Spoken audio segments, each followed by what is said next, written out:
Good afternoon, everyone, and welcome to this live video interview with Zinzino, following the Q4 2025 report. My name is Niklas Elmhammer from Carlsquare Equity Research. And we're very pleased to be joined once again by the CEO, Dag Bergheim Pettersen. And as usual, we welcome questions from the audience.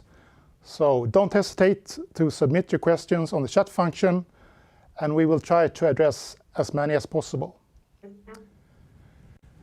So let's turn to you, Dag. Welcome. Great to have you with us. Thank you. Thank you so much. So you released your Q4 2025 report last week. So we'll discuss some of the main points. Firstly, growth. 45%, almost as strong as the previous quarter, and well above your targets. Solid contributions from acquisitions and organic growth. Could you please comment on the organic growth in the quarter? It's a good summary.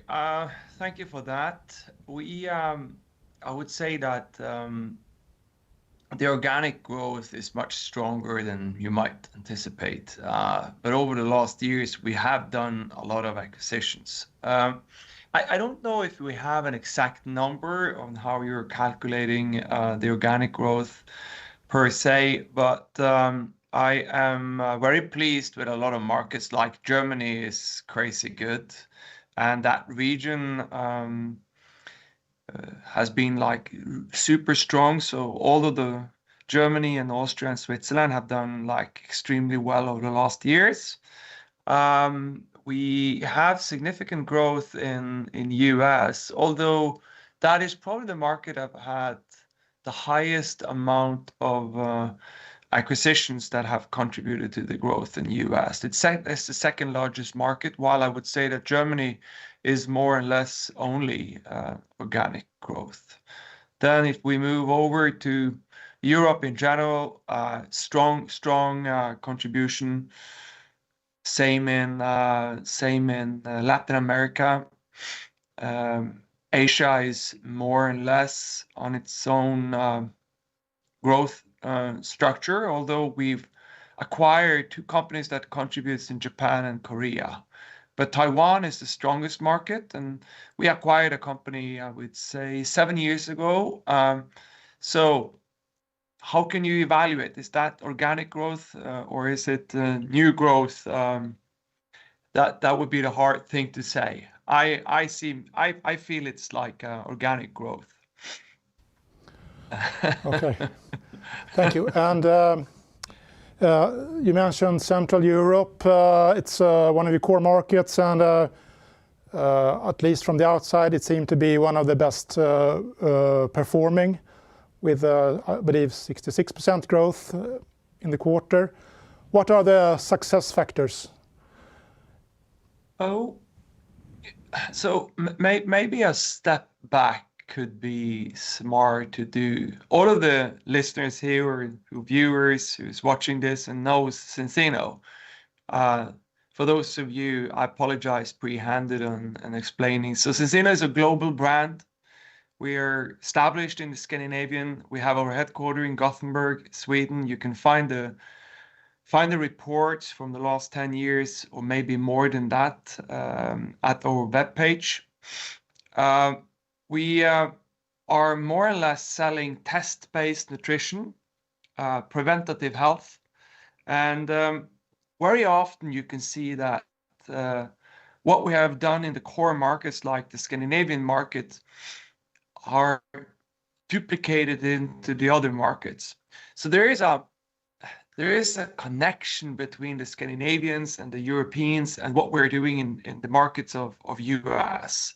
It's not, none of the markets are standing alone, as you can say. So of course, what we have done over the last years and the growth that we have done in Germany is not a surprise, because it's a little bit about what is the market potential. Germany has 80 million people. You can, if you combine with Switzerland and Austria, it's 5 times larger than the Scandinavian markets. So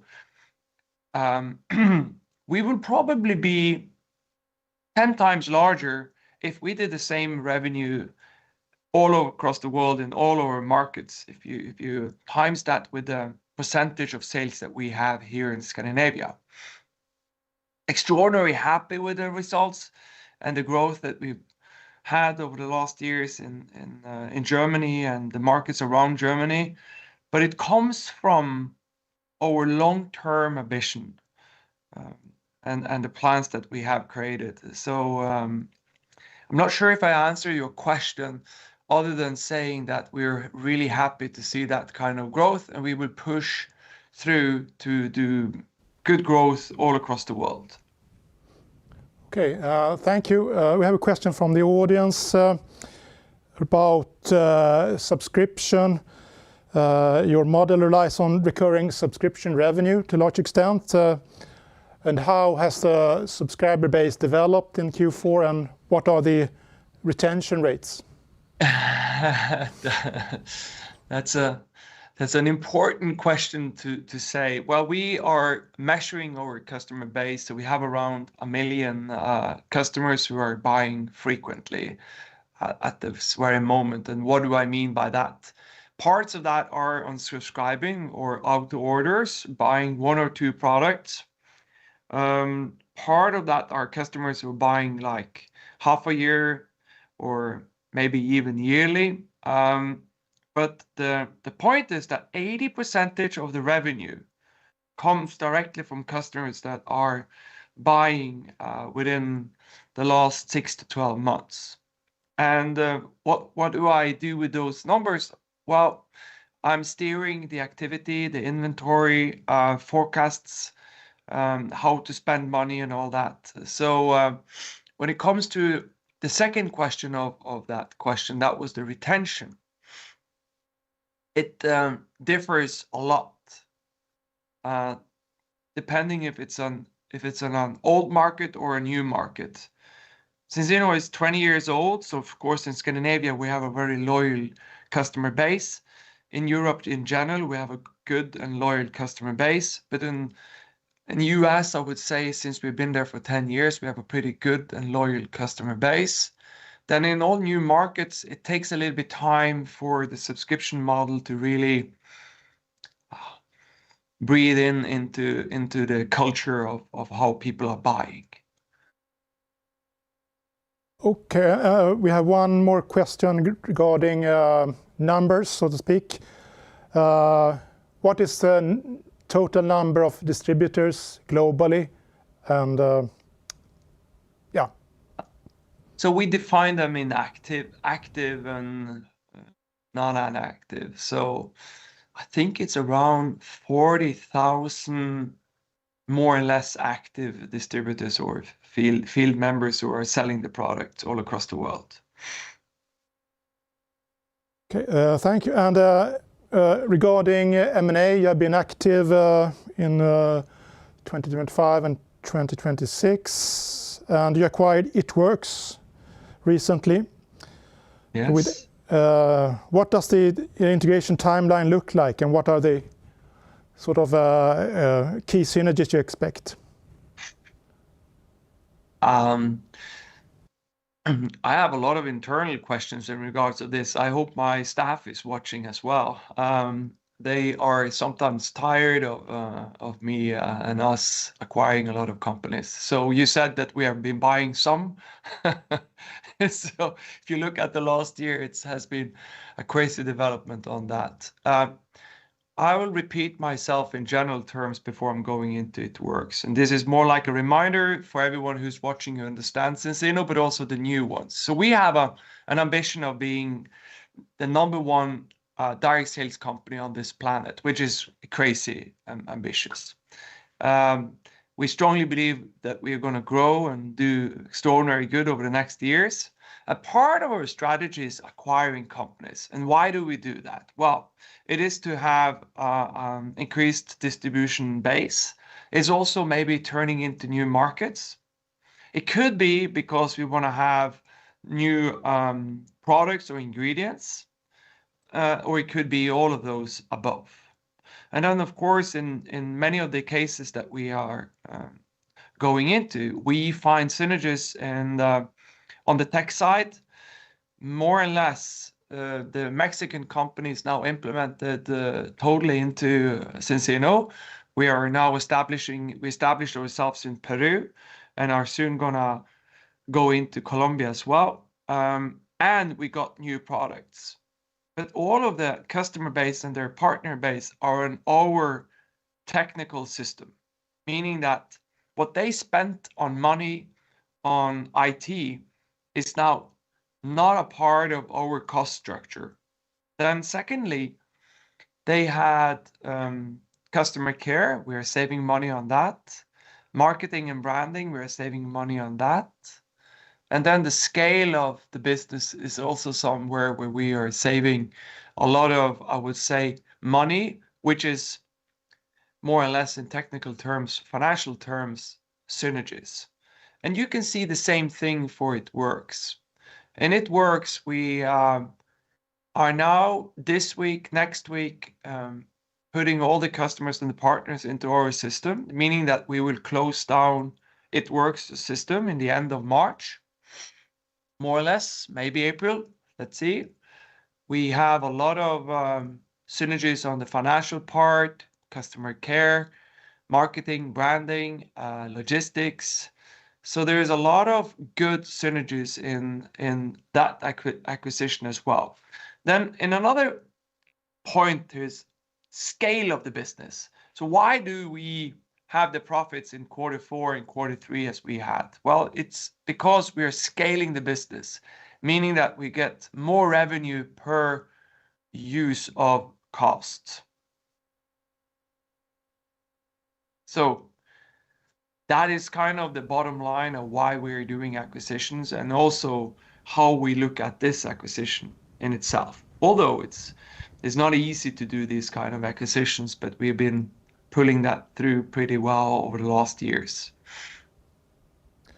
Okay, thank you. And regarding margins, as you mentioned, the gross margin was increased in a nice way in the quarter, and from weaker US dollar and lower input costs, for example. How sustainable is that going forward, and how is that the gross margin being affected by the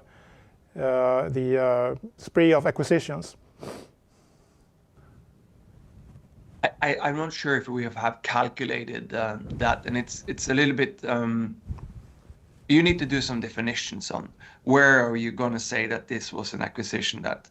But we have seen in many of the acquisitions is that when they come into our system, they are able to grow business from where we acquired them. So that has been a great synergy in itself.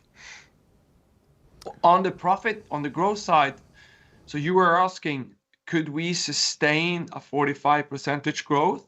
Is that the question? Actually, the question was about the gross margin, which has fluctuated over the years. So is this level sustainable now? I think I'm going to answer the same way I did a year ago, and that is that if we wanted to sustain that and just focusing on that, it wouldn't be too hard. But remember, we are investing in new technology and products, in new markets, and in people and systems and technologies. So, but we are having what we call sustainable growth as one of those, and profitable growth as one of those leaders. So what we have, you can say, lowballing goal is that we're going to increase the margins a little bit. That's our promise. And we're saying that we're going to have 20% growth over the next sequence of the next 3 years. And then we are promising that the EBITDA margin will be above 11%. It wouldn't be a problem for us to have those profits if we wanted to.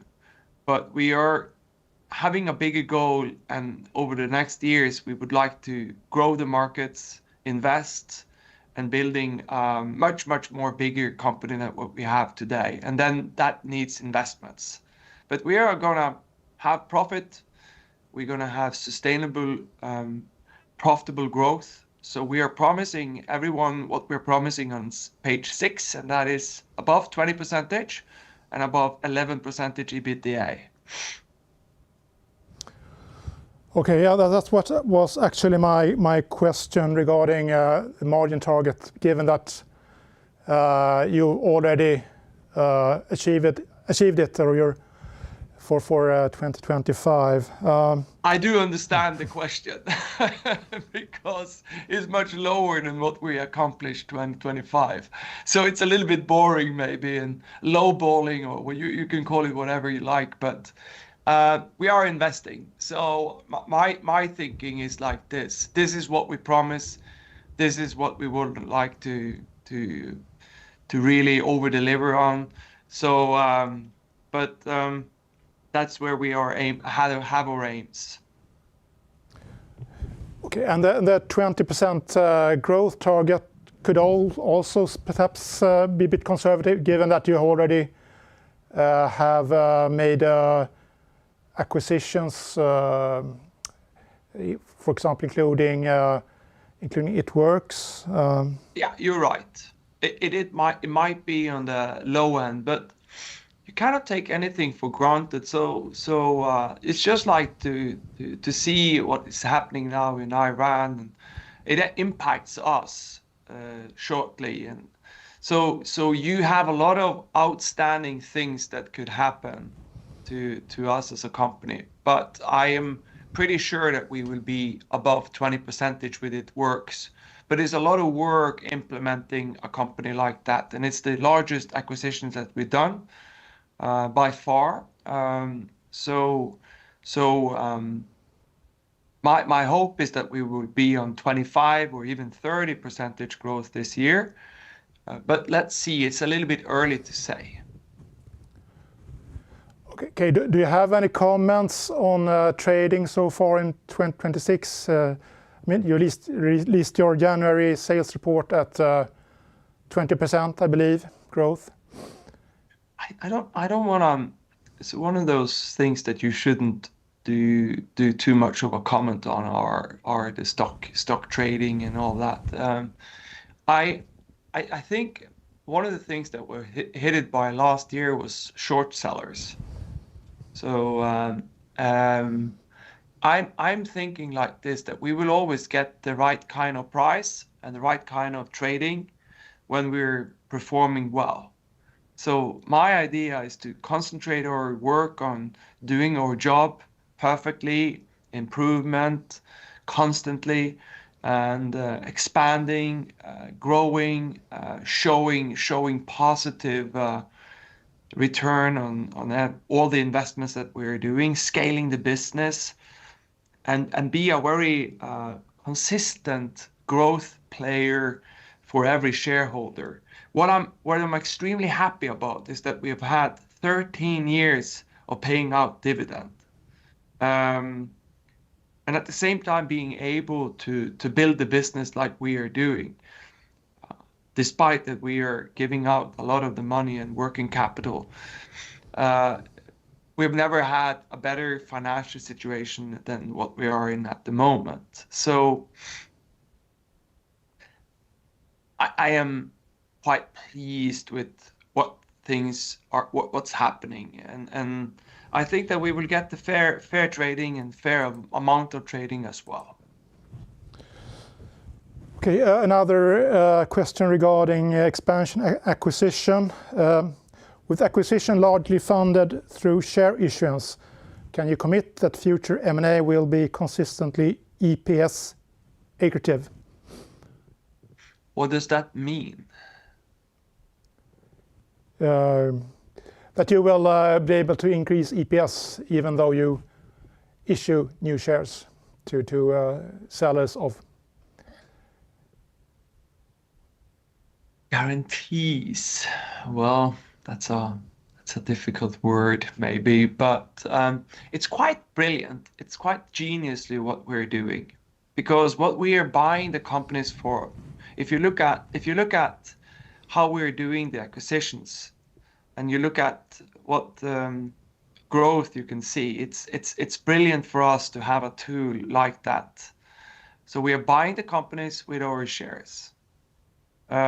Most of those companies have a much lower price per sales than Zinzino. So if we are succeeding with it works, we bought them for $30 million US. We're expecting $60 million US in revenue. If you just take a very easy math on that, that's going to be price per sales 0.5, while Zinzino is trading on 1.5. So if you look at those kind of ways of how we're building and doing the acquisitions, I'm almost surprised that people are not asking us for advice on how to acquire companies through issues of shares. So, but if I'm going to give you a guarantee here, well, I'm guaranteeing you that I would say every one of the 13, 14 acquisitions that we've done, I would say that 90% of them have been really successful, and they have been really, really good for Zinzino business. If we're going to have that kind of hit rate moving forward, who knows? But we put a lot of effort in evaluating and doing due diligence before we are acquiring companies. Okay, thank you. That's a good answer, I believe. And also, it's a long answer. Unfortunately, I think we have to wrap it up. We're running out of time. But thank you, Dag, for a terrific interview, as always. Thank you. It's a pleasure being here, and thank you all for listening. Yeah, thanks everyone for listening in, and we hope to see you soon again.